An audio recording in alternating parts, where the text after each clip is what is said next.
This is the Hypothetically Sound podcast, hosted by Alec, Randy, and Xavier, where we take a hypothetical look at the world around us, exploring the what-ifs, maybes, and how comes. Join in on the unfiltered, raw, and real conversations as we explore the world around us. Welcome back to Hypothetically Sound. We hope you are having a great day. As always, I am one of your hosts, Randy, joined by the other host, Alec. Hey, what's up? And we are continuing our journey on Apple Music's top 100 albums of all time. And today, we are on album number 67, Dummy by Portishead. Hell yeah. I did not know or hear or anything of Portishead before this album. I have heard of them before, and I have technically heard them sort of before. Mm-hmm. But yeah, I didn't really know much about them. I just knew they were big in like the alt community, and that's about it. Mm-hmm. Like, to be fair, before listening to this album, like, I'd heard of trip hop, but I had never listened to trip hop. Yeah, so, that's fair. Yeah. But if you're like me and you're listening to this and you're like, who in the world is Portishead? Don't worry, I got you. Portishead is a UK band, right? I didn't take notes on where they're from. Oh, no. Anyways, they are a band. They released Dummy in 1994. It was their debut album, and it quickly garnered attention for its unique sound. The album's blend of slow beats, cinematic influences, and Beth Gibbons, the lead singer's hypnotic vocals, created a genre-defining record. The term trip-hop becomes synonymous with the music that Portishead helped to shape. At a time when electric music was largely dominated by upbeat rave culture, Dummy brought a darker, more introspective sound to the forefront. Portishead is known for taking risk in their production, using vinyl scratches in a time when it wasn't popular in the electric music scene. This innovative approach earned Dummy critical acclaim, with the album even winning the Mercury Prize in 1995. So this album is head and shoulders known as the defining moment for trip hop. I know we talked about the band earlier and how they made the trip hop scene in the UK blow up, but Portishead is often considered the pioneers of trip hop in getting people to start looking at that genre in a whole. Yeah, dude. I can see why. I'll be honest. Like, it makes sense. As a slight spoiler, I did enjoy the album. Yeah. Like, personally, I enjoyed it. I even put some of these songs on my playlist. Yeah, I enjoyed it immensely more than any electric album or trip hop album we have listened to up to this. I can see why they are seen as pioneers, because they do, like, they put a lot of different genres into their music. And so it's really interesting. I enjoyed it, and I'm excited to talk about it. So let's, just dive head first into track number 1, Mysterons. Yeah. Which is named after, apparently, Martians from Mars. It was like a TV show, and that's what they called the aliens that came from Mars. Interesting. Did not know that. Okay. Yeah. Yeah. So starting this off, man, it's not bad. It's a little slower paced than I personally would like. And it caught me off guard with how slow paced it was. I'm not even gonna lie. But the vocals are really good. Like, I really enjoy her voice. And that's just a reoccurring theme throughout this whole thing. Yeah. This song in particular really feels like it needs more. Maybe in, like, it's trip hop, so maybe like a rap verse or something, Yeah. Just something a little bit more. It sounds like it would be a killer song to sample, though. Like, it has the bones for a great sample, or the means to have it elevated into something greater, in my opinion. Yeah, and I think that goes for a lot of their songs. Their songs have a very great base for covers or for samples. And they do sample themselves, but they did a really good job of mixing. And her, like you said, her voice it's very soft, but it sounds really good. And the issue with her voice being so soft, especially in this song, it gets washed out by the instrumentals sometimes. Yeah. It has a cool drummer boy beat. That is the best way I can be. The drum line is very like drummer boy esque. Mhm. Um, and my issue with the song is it could have ended at 3:30 and been a 8 out of 10 for me. Yeah, I was gonna say it drags on for no reason, and that's Hmm. also a reoccurring theme for me on this, Hmm. which lowers a lot of points. Yeah, like it has the space synth, and that's cool, being a song about Martians. But the end of the same drum line with the synth going up and down a little bit just was unnecessary. Drop points to 6 out of 10 for me. Yeah, I agree wholeheartedly. It also would have been like a solid like 8 for me, but I had to drop it to a 5.5 because it drags on and really kind of ruins the experience, in my opinion. Yeah. Yeah, the initial song where she's singing and all that, definitely like an 8. Like I really fucked with the sound. Hmm. Like I cannot stress enough how that extra like minute, it's all like a minute at the Yeah. end, is like so mundane Hmm. that it brings it down that I had to sit through it. Yeah, it's not like the beat is super hype in the beginning to have that extra minute of like, and it's the electronic scene that makes that happen. Like Yeah. they're trying to show off their beats as if they're in an electronic scene.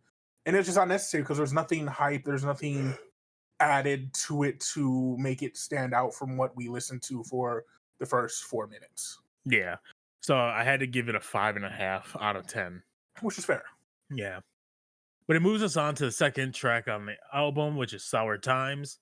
And this one has a more like funky spy feel to That it. is exactly what I said. It gives me a Western spy feel.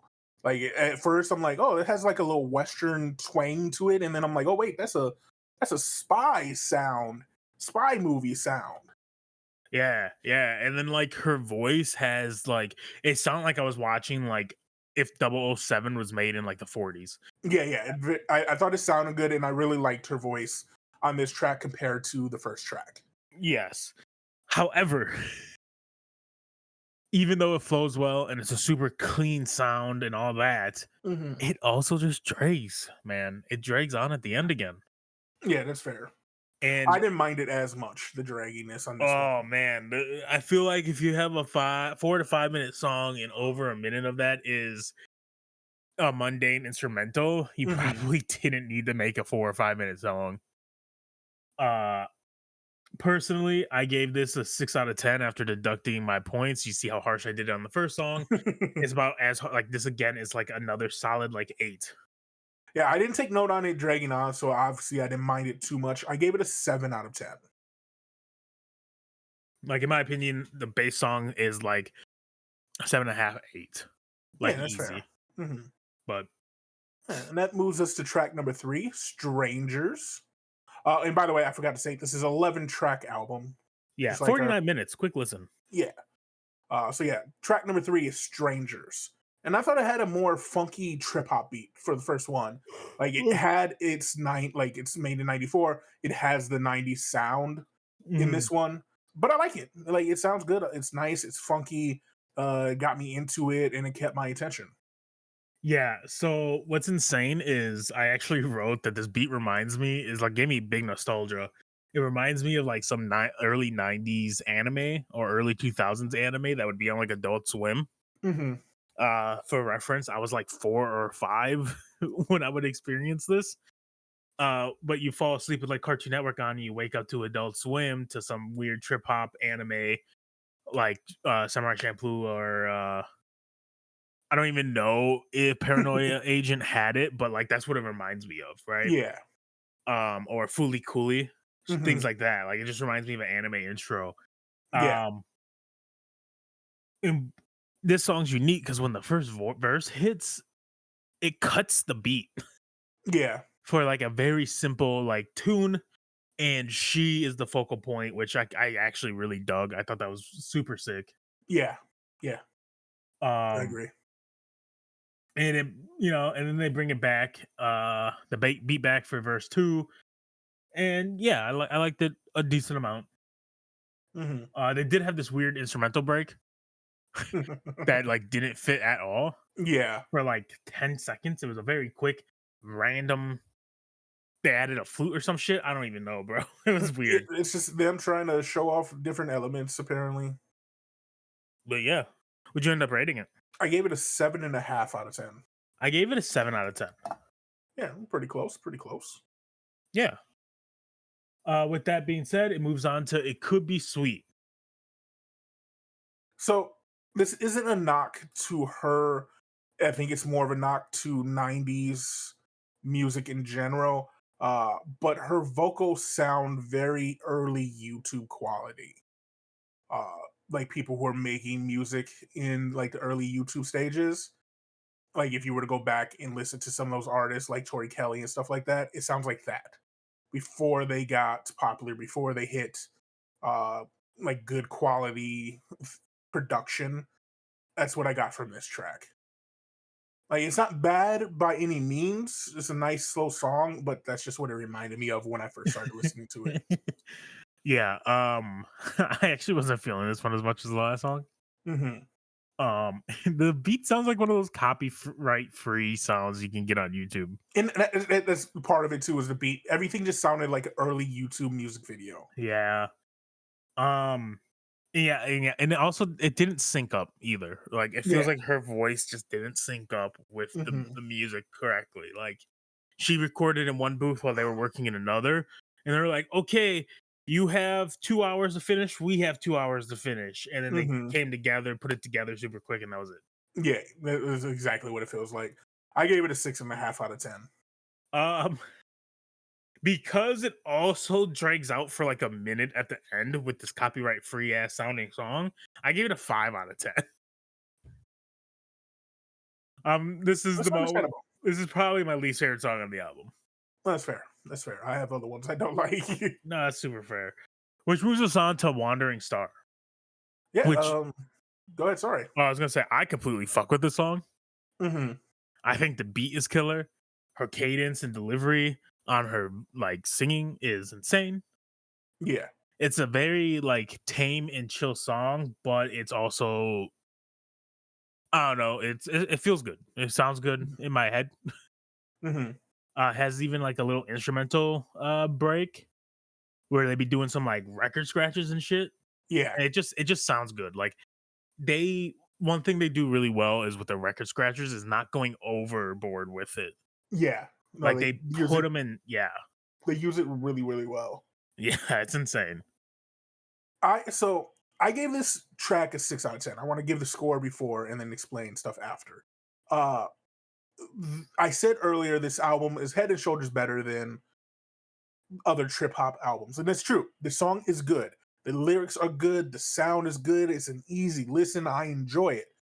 But my issue with trip hop in this song and electric music is most that I've listened to now is missing something to drive me to listen to it again.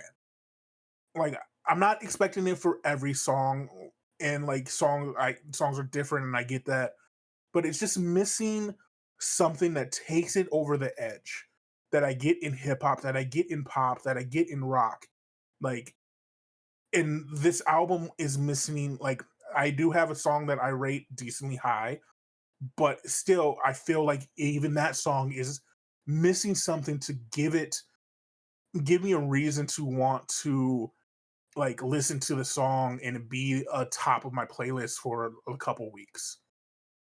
And the song is one of those where I wanted more from it, That's fair. This is actually one of the songs I put on my playlist. which is fair. Funny enough, yeah. um, and I think even though like it also drags out at the end, I like the beat enough that it works out. I Hmm. don't know. This one again, it feels kind of like a '90s song, but like amped up. I didn't really get the whole like feeling of not, I guess. Yeah, So I really fucked with the song. I gave it an 8 out of 10. which is fair. Like I said, I just needed something to push me over that edge, and I never got it. And yeah, I get that wholeheartedly. Um, which moves us on to the next one. It's a fire. Which is tied for my least favorite song on the album. Okay. Tech. Sorry, go ahead. I was gonna say technically it is also tied for least favorite on mine as well. It's just I was not a fan of the sound or her singing in this one. Like I didn't enjoy the instrumental sound or the sound of the song in general as a whole, and her singing just wasn't it on this one. She was trying to do different things, and it just didn't work with what I was accustomed to through 5 songs from her voice.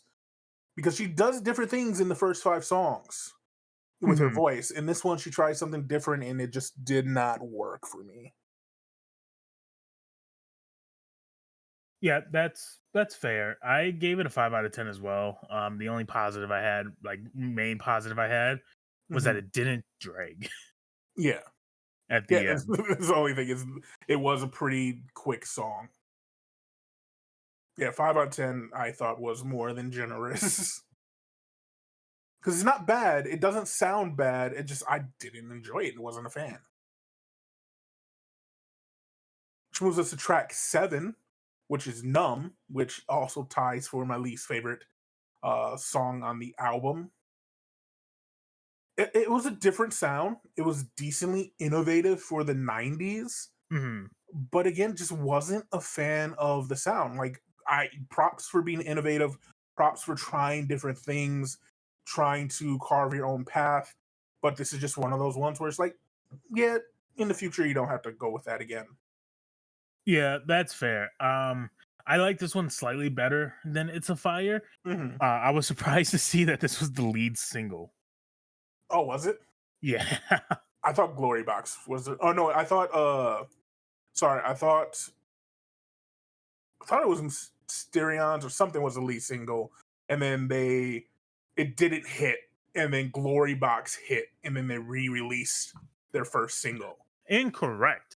This is apparently the lead single. Oh, okay. Um, and at first I wasn't like a big fan of it, and it took me almost half the song for me to be like, it's not that bad, I guess. Hmm. But I do like her vocals a lot. Yeah, that's fair. Like it grows on you as it goes, but again, it takes a while. So I gave it a 5.5, a 5.5 out of 10. Yeah, I gave it a 5 out of 10. Like I said, just wasn't a fan of the sound. Like props for trying new things, but yeah, not for me. Which moves us to track 8, Roads.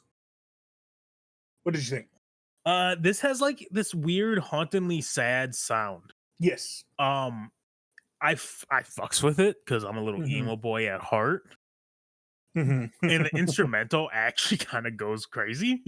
Yeah, and I thought her voice fit a Oh, dude, lot yeah. better on this instrumental. I was gonna say the beat does a really good job of getting you that like sad feeling. The Hmm. hauntingly part comes from her voice. On God, it sounds like a lady in the mist singing. Hmm. She's really good, and if I had to relate her to someone popular that people would be able to know, is the lead singer of Evanescence. They sing slightly in the same haunting way. Like that's what I get from her doing, and then Evanescence obviously is their own thing, and she does her own thing, but they're very similar in ways. Mhm. And I thought she did good. Like I said, it's a good slow song. It's an emotional song. I gave it a 6.5 out of 10. I gave it a 7 out of 10. That's fair. I was still on. Um, this is the song that I think I took a break on. No, I took a break after Wandering Star, and I was so let down by It's Fire Numb that I was over the album, and so that. But Roads was the start of me starting to like the album again, which moves us to number 9, Pedestal, another song that I enjoyed. Yeah, it has a really jazzy sound to it. I thought it had like a funky street feel, or at least what like Really? movies and TV say the streets feel like. Oh, dude, Like, this made me feel like I was like at an old jazz bar. oh, because of the trumpet. Yeah, I mean, yeah, because of the fucking trumpet. It has a trumpet solo. That shit went Mhm. hard. It was it was like the beginning of it. Like the trumpet mixed with the scratches gives it a feel of like walking in the cities in like the 30s and 40s, or like the 20s, 1920s. Like that's what you would think of if you watched a movie or TV show or something like that in that era. It just had that feel of like a little Broadway-ish, like funky street gang. Like this is the music that would play with them walking in their intro. Okay. I don't see it, but like I get it. I suppose. I don't know. I legitimately just envisioned jazz bar, man. Cause you go simple, I go hard. Well, to be fair, I said makes me feel like I'm at a jazz bar or something doing or trying to do something shady, like a shady deal. Yeah. Okay. Mhm. So like I get it to an extent. I just feel like I'm in a localized area and you're just picking the streets in general. Like the streets of where, motherfucker? New You know? York, Of New York? the Queens. Queens? Why didn't you say Yeah. Harlem, you bum? Harlem probably would have been the better choice there. I gave it a 7 out of 10. I enjoyed the song. I gave it a 7 out of 10 as well. Which moves us on to the penultimate song. You notice how Randy forces me to do this one because he can't say that word. Penultimate. Biscuit. Yeah. Um, this one feels slower than all the other songs. Like I don't think it's slower than all other songs, but it just feels that way. And I feel like it would as a gamer who played Garage Band a lot in high school. Ah! I dropped my water bottle. As a gamer who played a lot of Garage Band in high school, I feel like this song to playing the drums would be really hard to keep the pace. That's how slow it felt. Like I feel like you instinctively would hit faster than they were doing it. Yeah. Yeah, I get that. I also kind of like this was weird. This one also gave me the nostalgic like 90s anime feeling as well. Yeah. But yeah, I agree. It did have this like semi slower bit and it felt like it was dragging on quite a bit. Hmm. I liked it. It just, And I it had agree. moments of drawing you in that made you want to listen to the song, but they passed too quickly. Yeah. And so I gave it a 6 out of 10. Gave it a 6.5 out of 10. Which moves us on to the final song, Glory Box. Yeah, yeah. Which me and you listened to it and had a disagreement, not a disagreement, but we had an agreement that we've heard this before, but we Hmm. didn't know where. Okay. Yes. So we looked up to And see what they sampled. And well, first we made a guess of yeah. what they did, and Randy said Kendrick sampled it, and I stated that Lupe Fiasco sampled it. Hmm. My personal opinion, I was closer listening to Randy's song that he chose and my song that I chose that I thought it was from. I thought it sounded like the start of Euphoria when he starts rapping. Still I think it does. I said it sounds like Daydreaming by Lupe Fiasco. But in the end, neither song sampled this song or the song that Glory Box sampled originally. So doesn't matter because we were both wrong. But they do sound very similar because this is music industry and things sound the same. Go check them out and tell us what you think. Please. But this is actually sampled by a couple works, Isaac Hayes, Ike's Rap 2, and here more recently by Alyssa Cara. Yeah. I think I mispronounced her last name. I'm sorry. The first person they sampled, by the way. He didn't sample them, they sampled him. Oh, my bad. Yes, Yeah. thank you. My bad. So his song came out in the 70s. Yeah, I'm dumb. My bad. Oh, good. Oh, good. Anyways, but yeah, so the beat, the guitar, a whole lot of this was insanely good. Yeah. And just catchy, and they did really good. Yeah, no, it's a good song, and I see why this song is what propelled them to become popular. Like I said, they released a song, it didn't hit, it got to like the 50s, I believe, and then or it didn't I don't think it got to 50s. I think it got somewhere, and then Glory Box came out, was a hit, and so they re-released that previous song, and then that one got hit too. So it makes sense why this song was what propelled them. It's super inviting. The beat is super inviting. It draws you in. I think she sounds the best on the song as well, quality wise, production wise, everything. It's a shame it's the last song on the album. Like I wish there was more songs like this from them.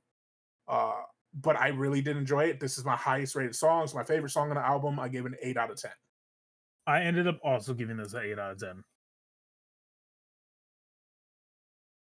which isn't bad. No, not at all. But like in total, this album is the closest thing I would say to uh an early trip hop masterpiece. Like I get the genre more from them listening to this. They took what was already popular and went and did their own thing, developed their own sound.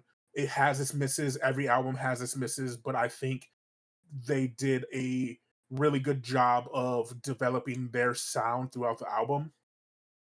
Ending with Glory Box being their ultimate piece. I gave the album as a whole 6.5.